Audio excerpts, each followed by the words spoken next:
Hello, darlings, sweeties, and honeys. We're coming back here to, oh wait, I forgot. Sorry, it has been a while since I did a tutorial. Alright, hi guys, and welcome back to my tutorial. We are going to continue on with making clothes for the legacy body.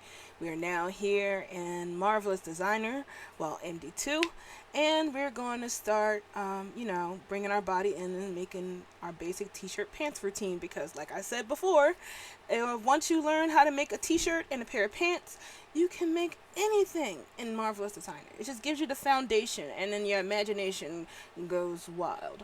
So unfortunately, I don't have a keyboard thingy, a display key, so I'm going to do my best to explain what keys I'm pressing while I do this.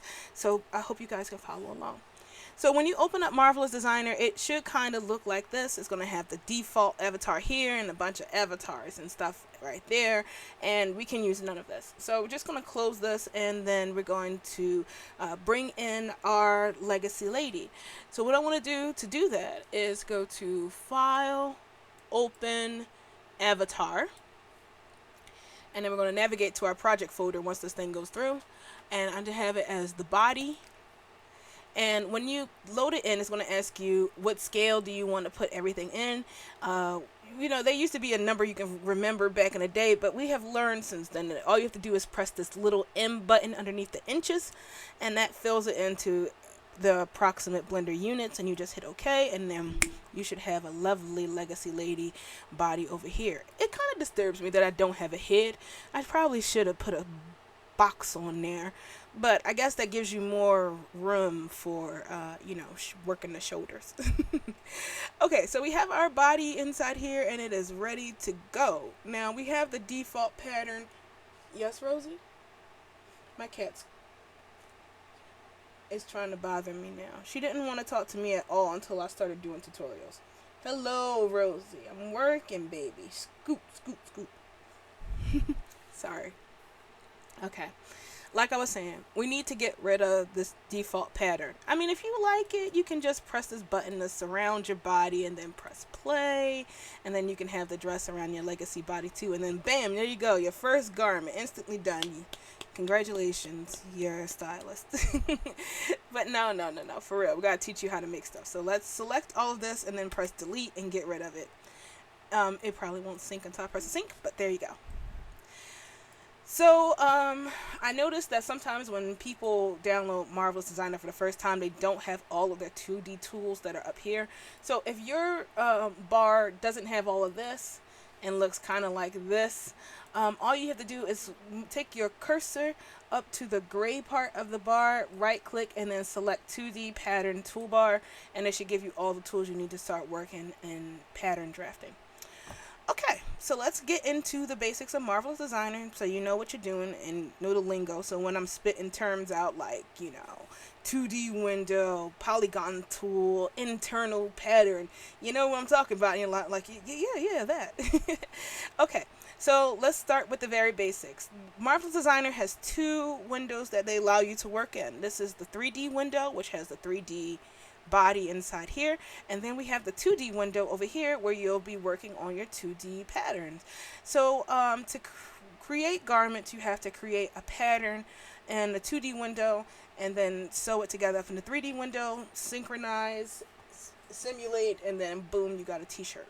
If you know how to make clothes in real life and understand how patterns work, you are set, buddy, because this is a garment simulation program. What it was originally made for was to allow people to test out patterns before they send it to the manufacturer to make corrections and adjustments and make a good garment before they had to spend money to have it printed out and corrected by the manufacturer. We 3D bums saw this potential and decided to nab it for ourselves, and then we've been making clothes with it ever since.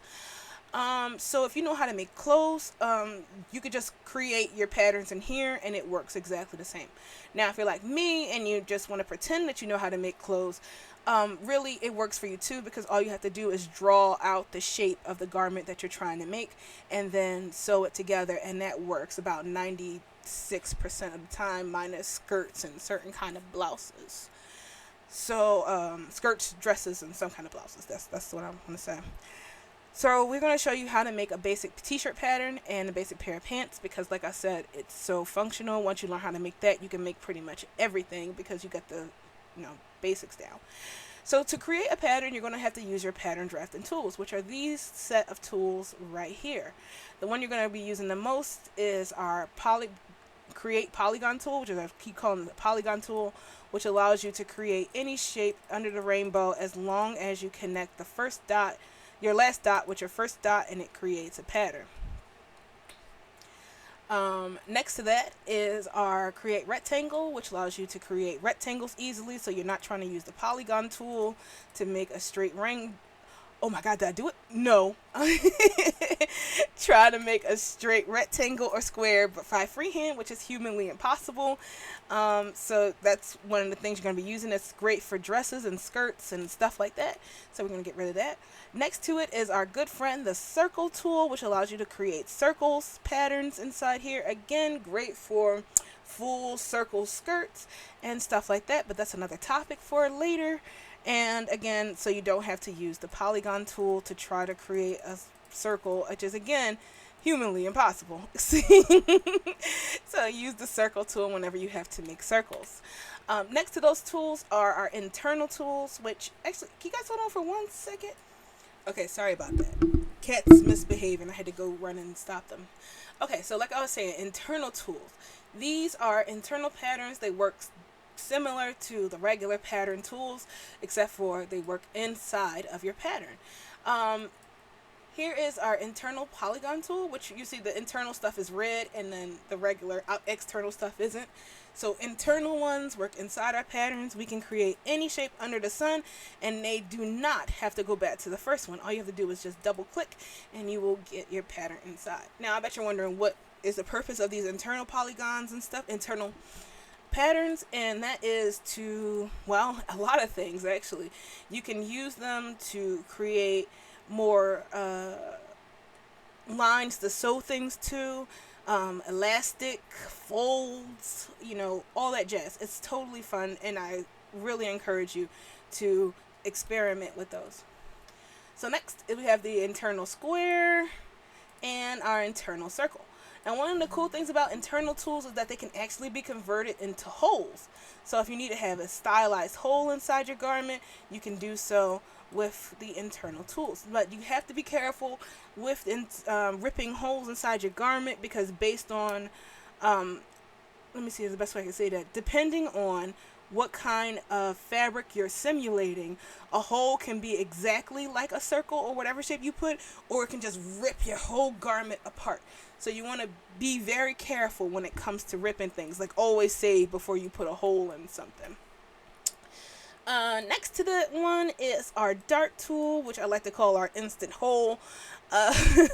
Instant hole tool. And over the years, people have told me what the dart tool does and what darts do in sewing patterns, but I keep forgetting. So just do a Google search on darts, and that's what the dart tool does for you. Alright, so once we have our pattern here, we're going to need to manipulate our pattern, and to manipulate them, we have the arrow tools over yonder. Now, I'm so sorry if you have to hear me scratching a lot. It is super hot, and I do not do well with sweating. So sorry. Okay, so, edit our pattern. We need to manipulate it. So the first tool, which you're going to be using all the time, is the white arrow, which is our edit pattern tool. And you just select the dot, and then you can, let's get rid of that dart.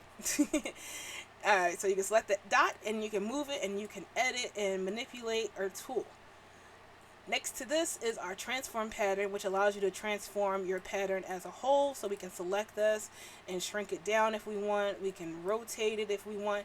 Or if you have multiple patterns on here, you can use this to edit them both at the same time and shrink it down if you want to, 2 patterns at once, if you want that kind of thing. So the black arrow is cool. Next to that one is our edit curvature to it. So this gives your pattern a sort of a curve to it. So let's see. We have a straight line right here at the bottom, and let's say we wanted it to curve or bend. We could just click this down, and it gives us a curve. So next to that is our edit curvature point, which allows you to edit your curves even more. so you can define your curves even more and get a more curvy shape. Next to that button is the add point, which is basically adding more dots to your pattern so you can use the manipulation tools to further manipulate your pattern. So, you know, if you want to do that and you're like, oh, I need more, you can click this and you can edit your pattern some more. So those are pretty much all the tools you're going to be using. Now, I know you see this over here, but we're going to just ignore those because we do 3D paint, 3D sewing in the Mighty Ginkgo. We won't waste our time with that 2D crap, so don't even bother with that. So let's delete this and get a move on and make our t-shirt. Whew, fun. A little winded. Been a while. Okay, I know the rules. I'm supposed to break it down into 2 parts. So, see you guys in the next video where we actually focus on making the garments. This was just a quick tutorial on how to get you to use the tools. So, shirts next.